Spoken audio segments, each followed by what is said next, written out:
Investor asing mulai mengurangi exposure investasinya di sejumlah negara berkembang atau emerging market.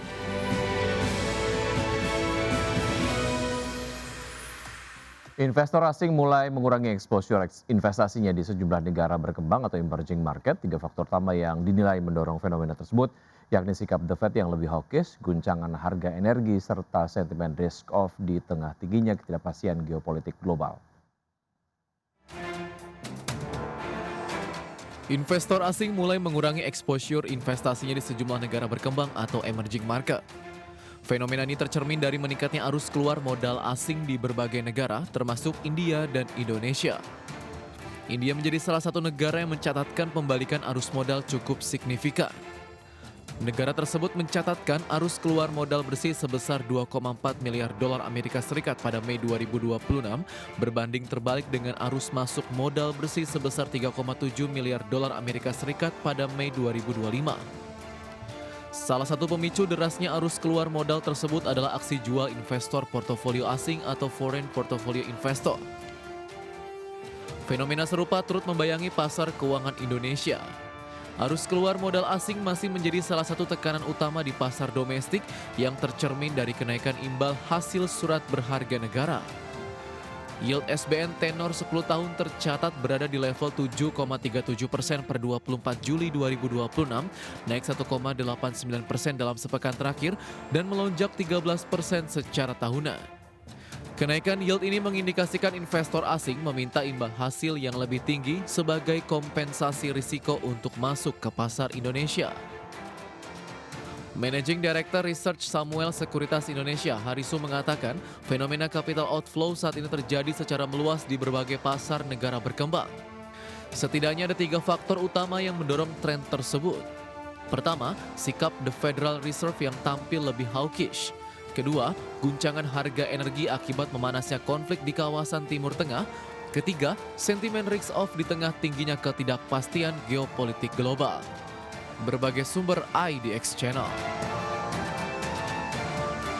Harga minyak memperpanjang pelemahan pada perdagangan di hari Senin, anjlok lebih dari 5% setelah Presiden Amerika Serikat Donald Trump memutuskan menghentikan sementara serangan militer terhadap Iran menyusul 2 pekan operasi udara. Langkah tersebut memicu harapan akan terbukanya kembali jalur diplomasi yang dapat meredakan konflik di Timur Tengah. Minyak mentah berjangka Brent merosot 5,42% ke level 91,53 dolar per barrel, sedangkan minyak mentah berjangka West Texas Intermediate terkoreksi 5,36% ke posisi 84,52 dolar per barrel. Seorang pejabat senior Iran mengatakan kepada Reuters bahwa Teheran akan menghentikan serangannya selama Amerika Serikat melakukan hal yang sama. Pernyataan itu muncul setelah Washington memutuskan menghentikan sementara kampanye pengeboman menyusul masukan dari para penasehat Presiden Donald Trump yang menilai target serangan mulai menipis serta muncul kekhawatiran terhadap berkurangnya persediaan amunisi militer Amerika Serikat. Setelah 13 malam berturut-turut melancarkan serangan udara ke Iran, Pentagon menghentikan operasi tersebut pada Jumat malam. Tidak ada laporan serangan baru dari pihak Amerika Serikat sepanjang Sabtu dan Minggu.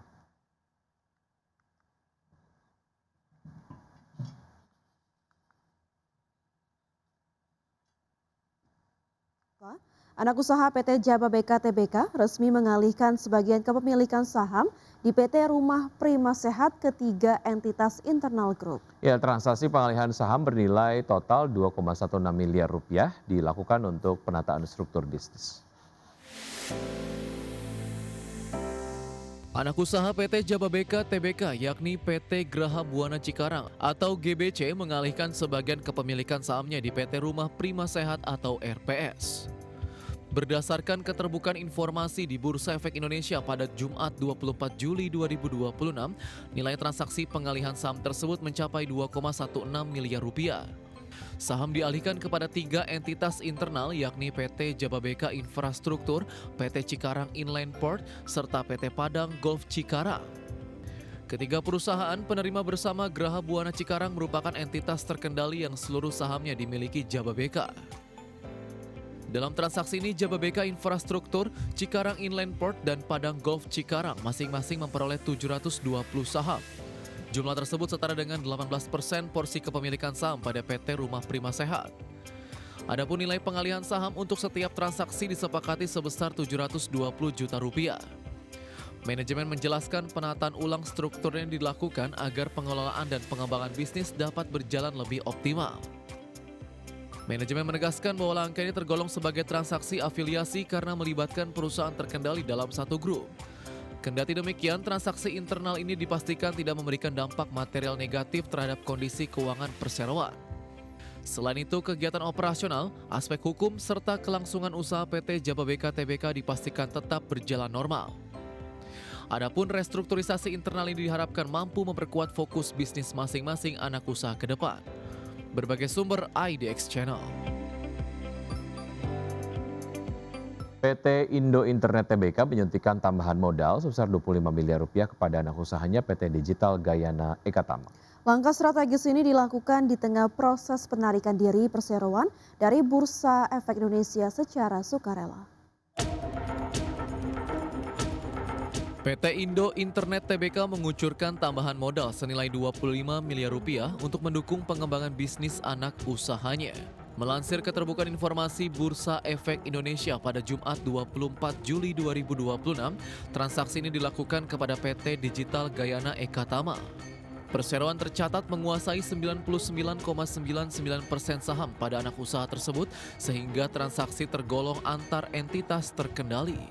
Sementara itu, perseroan menetapkan harga penawaran tender offer sebesar Rp11.500 per saham dalam proses voluntary delisting. Aksi Go Private ini menargetkan pembelian maksimal 159.598.500 saham atau setara 7,90% saham milik publik. Seluruh kebutuhan dana tender offer bakal menggunakan kas internal pengendali yaitu Digital Edge Hong Kong Limited.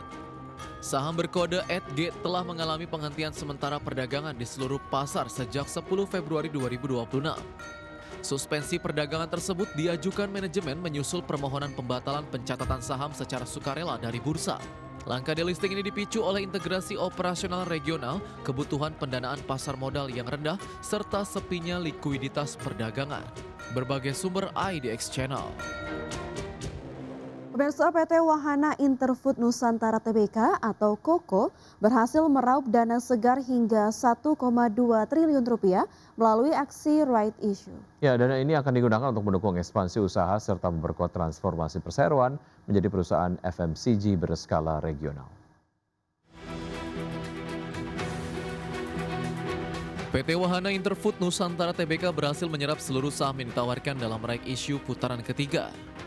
Tingginya partisipasi pemegang saham lama serta kelebihan permintaan atas sisa saham mencerminkan kuatnya kepercayaan investor terhadap rencana transformasi perseroan. Sekitar 95% hak memesan efek terlebih dahulu dieksekusi, sementara sisa saham mengalami oversubscribe hingga 2,65 kali. Melalui penerbitan hingga 10,68 miliar saham baru dengan harga Rp120 per saham, perseroan berpotensi menghimpun dana hingga 1,28 triliun rupiah. Sekitar 92% dana akan digunakan untuk mendukung ekspansi usaha, terutama rencana akuisisi PT Sari Murni Abadi atau Momogi Group. Sementara 8% sisanya dialokasikan untuk modal kerja operasional. Manajemen menilai keberhasilan rights issue menjadi sinyal positif bagi prospek bisnis perseroan di tengah kondisi pasar yang masih menantang. Setelah proses penghimpunan dana rampung, perseroan akan memperkuat portofolio produk coklat melalui merek Choco, Delanier, dan Winfield, serta memperluas akses pasar ke Vietnam melalui sinergi dengan Bibika Corporation. Dengan struktur permodalan yang lebih kuat, KOKO optimistis dapat mempercepat ekspansi dan memperkuat posisinya sebagai perusahaan FMCG Indonesia berjangkauan regional. Berbagai sumber IDX Channel.